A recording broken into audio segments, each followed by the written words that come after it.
Alhamdulillah wassalatu wassalamu ala Rasulillah wa ala alihi wa sahbihi wa mawala. Amma ba'du. Teman-teman, hari ini saya mau sharing tentang bagaimana sih perbedaan antara kenikmatan kehidupan di dunia dengan kenikmatan kehidupan di akhirat.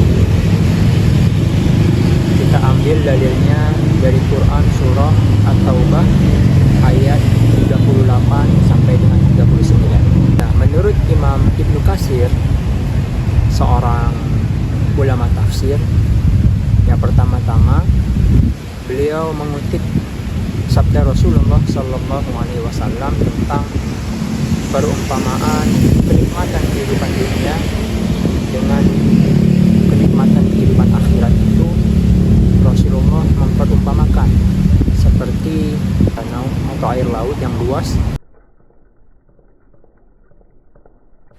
Rasulullah Sallallahu Alaihi Wasallam bersabda, perbandingan antara kesenangan duniawi dengan kesenangan ukhrawi tak lain seperti tetesan air dengan lautan yang luas dan besar.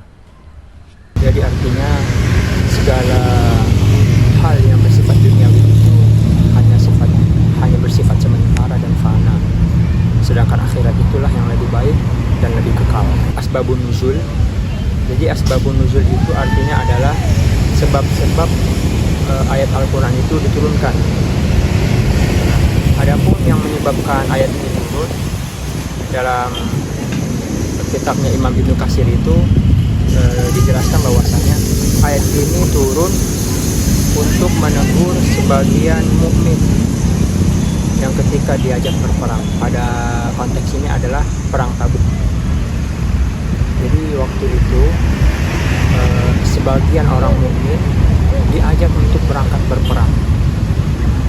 Nah, sebagian dari mereka ini terlihat malas-malasan gitu. Mereka lebih suka duduk di rumahnya, nikmatin buah-buahan yang lagi musim waktu itu, bersantai-santai. Akhirnya mereka tuh males lah disuruh berangkat berperang untuk membela agama Allah. Bersifat sementara itu dibandingkan berjuang menegakkan agama Allah di medan peperangan yang pastinya memerlukan kepayahan, kepenatan, panas-panasan di medan perang, kan, dan lainnya. Nah, kepada mereka inilah Allah Subhanahu wa taala menurunkan ayatnya. Allah bertanya kepada mereka ini, mengapa ketika kamu diajak untuk berangkat berperang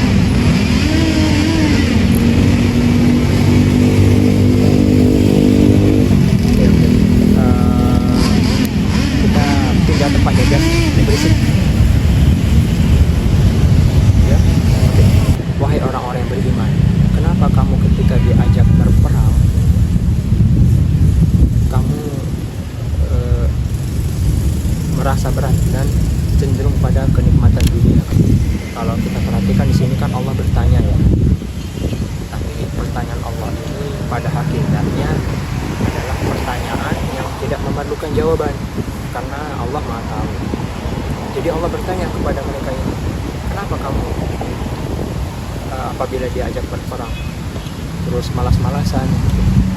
Apakah kamu lebih memilih kehidupan dunia daripada kehidupan akhirat? Kata Allah, fama mata'ul hayatid dunya fil akhirah illa qalil. Dan tidaklah kehidupan dunia ini jika dibandingkan dengan kehidupan akhirat itu sungguh sangat sedikit. Nah, artinya di sini Allah Subhanahu wa taala memberikan kepada kita suatu perspektif dalam memandang hidup, bahwasanya hidup dalam perjuangan di jalan Allah itu lebih baik daripada hidup dalam kenyamanan yang hanya sifatnya sementara dan fana. Yang kedua, dalam memaknai maksud Allah, fama mata'ul hayatid dunya illa qalil, yang artinya dan tidaklah kehidupan dunia jika dibandingkan dengan akhirat itu kecuali sedikit. Kata ulama, Bismillahirrahmanirrahim. Kita lanjutin lagi pembahasannya ya. Kita masih membahas ayat Al-Quran yang berbicara tentang perbandingan kehidupan dunia dengan kehidupan akhirat. Kata seorang ulama yang bernama Al-A'mashi yang diriwayatkan oleh Ats-Tsauri mengatakan bahwasannya maksud ayat Allah yang berbunyi fama mata'ul hayatid dunya fil akhirati illa qalil, yang artinya dan tidaklah kenikmatan kehidupan dunia jika dibandingkan dengan kenikmatan kehidupan di akhirat kecuali sangat sedikit. Kata ulamanya artinya seperti bekal orang-orang yang sedang mudik. Nah, mungkin teman-teman pernah mudik. Contohnya saya sendiri waktu lebaran tahun ini, alhamdulillah mudik ke kampung halaman. Jadi sama seperti orang-orang yang lainnya, kalau mau mudik ya butuh bekal. Bisa berupa uang atau bekal perjalanan berupa makanan. Nah, agar kita nggak ribet, tentu nggak semuanya kita bawa, ya nggak sih? Nggak semuanya makanan yang kita bawa atau harta benda yang ada di tanah rantau kita bawa. Pasti barang-barang yang kita bawa itu adalah barang-barang yang kita perlukan saat kita melakukan perjalanan, ya enggak? Semestinya kita hidup di dunia ini sebagai seorang muslim, kita sedang melakukan perjalanan sebenarnya. Kalau kita melihat hadis Rasul, umur umat manusia, khususnya umatnya Nabi Muhammad itu baina sittin au sab'in, antara 60 sampai 70 tahun. Artinya kalau kita genapkan menjadi 60, kita melakukan perjalanan di muka bumi ini selama 60 tahun. Itu pun dipotong 20 tahun untuk tidur, 40 tahun kita untuk sadar. Dalam masa 40 tahun kita melakukan perjalanan di muka bumi. Setelah itu kita melanjutkan ke perjalanan berikutnya. Ada satu kisah tentang seorang raja. Rajanya bernama Abdul Aziz bin Marwan. Beliau adalah seorang gubernur di Mesir pada masa kekhalifahan dinasti Umayyah. Ketika Abdul Aziz bin Marwan ini telah mendapatkan firasat akan wafat dirinya, dia minta ke pembantunya kain kafannya gitu, dia mau lihat. Setelah dikasih, dia merenung, terus terucap sama mulutnya, katanya udah gak ada lagi gunanya rumah mewah, harta benda, istri-istri yang cakep cantik, rakyat yang patuh yang tunduk, udah gak ada lagi gunanya katanya kalau sudah menjelang kematian.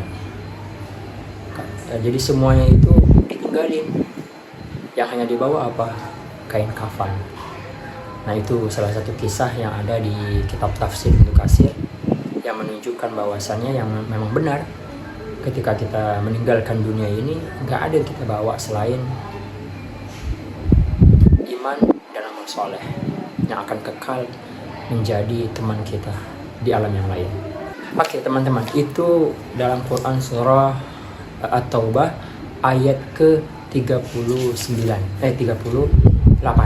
Sedangkan ke ayat 39-nya Allah berfirman, illa tanfiru yu'adzibukum 'adzaban alima wa yastabdilakum qauman ghairakum wa la tadurruhu syai'a wallahu ala kulli syai'in qadir. Ayat ini berisi ancaman Allah kepada orang-orang mukmin yang tidak mau berangkat untuk berperang. Yang pertama diancam, yu'adzibukum 'adzaban alima, akan mendapatkan azab yang pedih di akhirat nanti. Yang kedua, wa yastabdil qauman ghairakum, akan diganti dengan umat yang berbeda sikapnya dengan yang digantikan. Kalau kamu disuruh berperang nggak mau, tapi nanti akan ada umat yang apabila disuruh perang mereka mau berperang, mereka mau taat kepada Allah dan Rasulnya. Ini ancaman kepada orang-orang yang tidak mau berangkat berperang pada saat itu. Wala tadarruhu syai'ah, dan Allah tidak rugi sama sekali walaupun kamu tidak berangkat berperang. Jadi maksudnya walaupun kamu diajak untuk berperang terus kamu nggak pergi, itu Allah nggak rugi, justru yang rugi itu kamu sendiri. Wallahu ala kulli syai'in qadir, dan Allah itu berkuasa atas segala sesuatu. Allah itu mampu mengalahkan musuh-musuh Nabi Muhammad sallallahu alaihi wasallam meskipun tanpa bantuan. Allah Maha Kuasa. Justru karena Allah sangat sayang kepadamu, maka Allah menyuruh kamu untuk berperang. Mendapatkan sesuatu yang sangat berharga itu memang mesti butuh pengorbanan, benar gak sih? Ya kan? Jadi kita nggak bisa mendapatkan sesuatu yang berharga kalau usahanya biasa-biasa aja.